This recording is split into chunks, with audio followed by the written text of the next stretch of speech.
pour cette présente édition, la 61e. On a eu à jouer pour le moment 111 matchs sur les 3 catégories, les 4 catégories du moins, senior homme, senior dame, junior et cadet. La compétition jusqu'à présent a duré 52 jours. On a fait 52 jours de compétition. Et aujourd'hui, USPA est devenu vainqueur de la Coupe du Sénégal en senior dame. Et pour les finalistes, il n'est pas besoin de rappeler ça. En U17, en U20, en senior homme, nous avons les finales. On a dû jouer très tôt la finale des dames pour régler la question du délai de participation à la Women's Champions League pour le foot féminin. Et qu'aujourd'hui, le samedi 25 et le dimanche 26, nous allons jouer les finales restantes.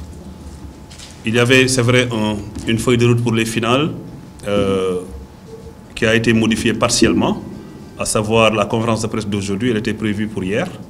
Mais on a dû la tenir aujourd'hui pour les impondérables sur lesquels le président Amadou Kane était revenu tout de suite. Maintenant, la vente des billets va démarrer demain, comme on l'a précisé, sur les points de vente essentiellement à Guédiawaye, à Dakar, à Thiès et à Ziguinchor. Pourquoi Ziguinchor? Parce qu'on a voulu rapprocher la billetterie des acteurs du football qui vont participer à la finale. C'est pour ça que nous avons ouvert des guichets à Guédiawaye, à Modoubari et Ibrahim Boy, et à Ziguinchor. Il y a une conférence de presse d'avant-match qui est prévue pour les 3 finales, le vendredi à 10 h, avec les présences des entraîneurs et des joueurs de toutes les équipes finalistes. Il y a aussi des réunions techniques sur lesquelles on va discuter des détails des matchs. Ces réunions techniques sont prévues les vendredis après-midi entre 16 h, 17 h et 18 h. Pour les dispositions pratiques, chaque club va se déplacer avec une délégation de 30 personnes maximum.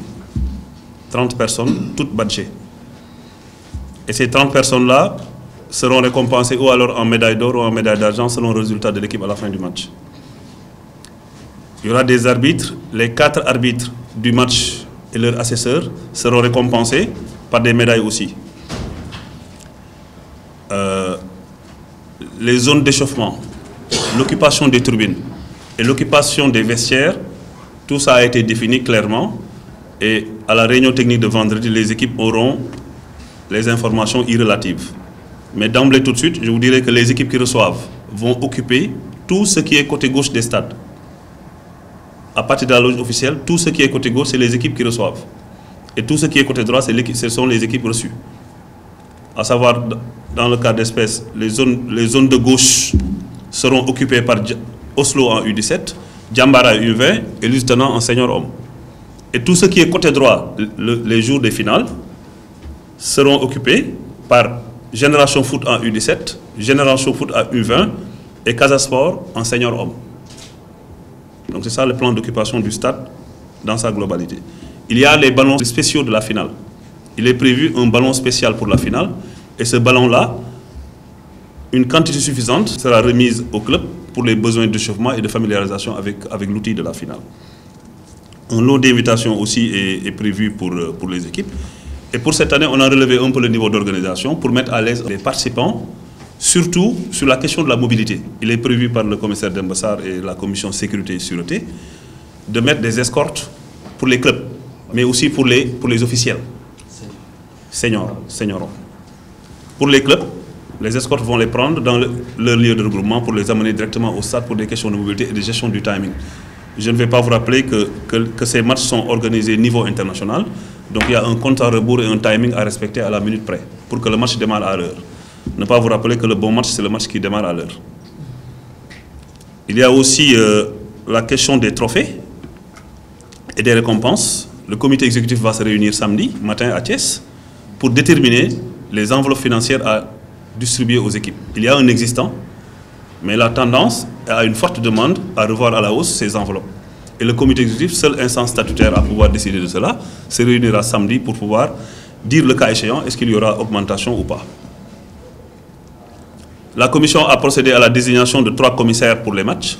Chaque match aura un commissaire de match, un superviseur et un coordinateur général, comme ça se fait sur le plan international. La fédération aussi a décidé de procéder à la décoration et à la distinction de 7 hautes personnalités du football et du sport. Les noms vous seront communiqués à temps réel pour service rendu au football. Et ce ne seront pas des décorations de complaisance, mais des décorations vraiment dont le mérite ne va pas souffrir d'aucun doute. Je pense que le président Amadou Kane est revenu sur la billetterie, mais préciser que là-bas, la fédération a décidé de vendre moins de billets que de places pour gérer ce qu'on appelle la marge sécuritaire, mais aussi pour gérer les impondérables liés aux questions de sécurité. C'est pour ça qu'à toutes les catégories du stade, il est vendu moins de billets que de places assises. Parce que le stade Lat Dior n'a plus de places non assises. Toutes les places sont assises. Donc on a décidé de vendre moins de billets que prévu et de filtrer les entrées pour que n'y accèdent que ceux qui auront droit à la place. Voilà. Donc au niveau de la loge officielle, il est prévu 83 invitations VIP, VIP et 96 invitations VIP. Au niveau de l'annexe, seuls 100 billets seront vendus sur une capacité dépassant 100. Au niveau de la tribune couverte, seuls 1100 billets seront vendus. Au niveau de la tribune découverte, 2200 billets seront vendus. Au niveau des virages, les 4 virages globalement du stade Lat Dior, 4400 billets seront vendus.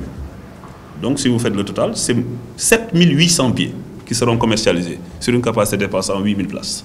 C'est pour gérer la question de des marges sécuritaires, comme on dit. Pour la presse, je pense que le président Amadou Kane a bien fait de rappeler l'excellente collaboration et l'excellent soutien de l'ANPS qui nous a permis vraiment d'avancer à pas de géant sur les questions liées aux médias. Et qu'aujourd'hui, ce qui a retenu d'un commun accord, c'est d'avoir une liste des journalistes accrédités, des journalistes de Dakar, des autres régions, mais surtout aussi les journalistes de Ziguinchor qui doivent voyager pour couvrir l'événement, avec la collaboration de l'ANPS sur présentation de la carte presse. Il va sans dire que les gens qui devront occuper les zones 1 et 2, à savoir surtout la main courante, auront droit à une accréditation spéciale pour pouvoir accéder à la main courante. Il est prévu des passes conférences de presse, 30, et 25 passes pour la zone mixte. Sans rappeler que la salle de conférence de presse du stade Lat Dior est très étroite et la zone mixte du stade Lat Dior n'est pas une grande zone mixte comme celle du stade Diamniadio. Et ça, c'est l'ANPS qui va nous aiguillonner sur à qui remettre ces passes. Donc voilà en grosso modo et en condensé ce qui a été prévu pour le truc. Maintenant, pour les médailles, je pense que j'ai rappelé que c'est 30 médailles, hein, 30 médailles par équipe, 30 badges. Merci tout le monde. La RTS ayant l'exclusivité, la presse comprendra qu'on ne pourra pas autoriser la diffusion en direct du match ailleurs que la RTS. Merci.